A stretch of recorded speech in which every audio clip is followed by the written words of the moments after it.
Bradley, Yes. you play screenwriter Don DeGrady Yes. in the movie. How did you approach making him real and relatable, and were any of the materials in the archives helpful? They were incredibly helpful. I mean, we had the tapes, which were an amazing document of the entire experience. And we all had, even if we weren't playing him, we all had Richard Sherman, who knew him, could describe the relationship between Don and Walt, and between Don and the Sherman brothers. He was a huge resource. We wouldn't have been able to do this without him. Now, BJ, you had the task of playing the more introverted, sort of serious of the brothers Sherman. How did Richard help you in that way? Well, when I first talked to Richard, I was afraid that maybe he would have a biased view towards his brother.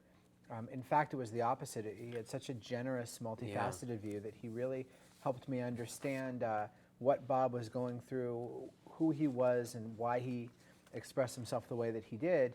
He had been in World War II. He had been shot in the war. He had seen some really horrible things and had a real gravitas to him. So he wasn't patient and wasn't interested in mincing words. He knew they were good songs. He wanted to fight for them. And he was in contrast to Jason's character, Richard Sherman, who was much more of a sunny, optimistic guy.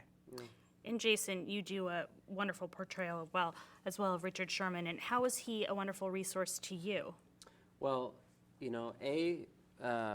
just for the record, for all of us, like Bradley and BJ said, he was on set every day and so willing to give us any piece of information that he could find in his mind. I mean, he has access to every memory that ever. I mean, it's incredible the way his brain works.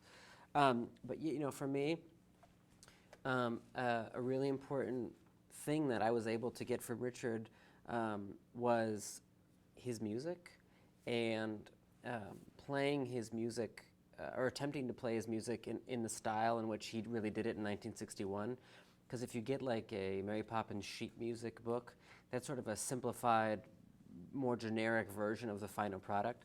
And John Lee Hancock wanted the music to be played in their raw, more unfinished, unpolished versions. And so in order to accomplish that, Richard gave me access to all of his demos of all of the music. So I listened to those, and my piano teacher transcribed them all.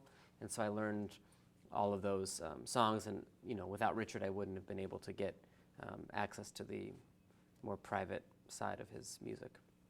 So we have the outgoing one, the serious one, and where did you fit into that trio as Don DeGrady? This was a huge shot for Don. Walt had, as he did with a lot of people, mentored Don and was bringing him up a huge notch to screenwriter from animator. And according to Richard, Don had to kind of manage the room and make sure that these guys were protected, but that we got the job done. So I thought of him as sort of a baseball manager, kind of trying to keep things moving forward. So, Jason, you talked about having the musical background that Richard has. And how were BJ and Jason, you guys, similar to the real-life Sherman brothers as well? Well, I mean, we've talked about just that I think naturally it was good casting on their parts, not even to do with like acting or anything, but just like naturally my default, like I am outgoing or gregarious. And I'm quiet and always thinking about what I'm going to say, and I think when people see me thinking, they're like, oh, he's kind of the more serious one. So I think we make the same first impressions that the Sherman brothers made, for sure. Yeah, and I mean, maybe I differ from my real life character only in that, like, I feel like Richard truly is like the glass is half full, and it's gonna work. And everything's personally, I'm more like nervous and self-loathing. But it was fun to play brothers in that. Whenever I told people that I was gonna play Jason Schwartzman's brother, they were like, "Oh, that's perfect." I think we're similar enough, but different enough that you can see us as brothers. At least that's what John Lee Hancock told us, and I'm sticking to that. Is there a favorite scene that any of you can recall, or a couple favorite scenes, and why?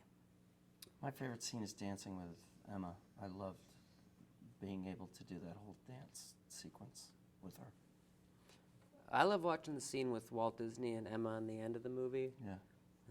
and Walt's speech.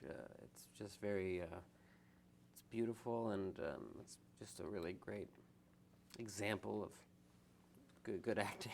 There's a running thread in the movie of the backstory to Emma's character, where you see her played by this little girl and Colin Farrell as her father that she keeps flashing back to. And we never got to see any of that when we were filming because it took place in a totally different time. So to get to see the finished movie, I think we were all watching that with fresh eyes, and I was amazed at how powerful that stuff was. Yeah, Colin Farrell's so good in the movie. And so is Ridiculous. Annie. Yeah, Annie as well. And Rachel Griffiths and Ruth Wilson. Not Ruth Wilson. Really And disappointed you, me. and you, and you. Totally kidding. Perfect.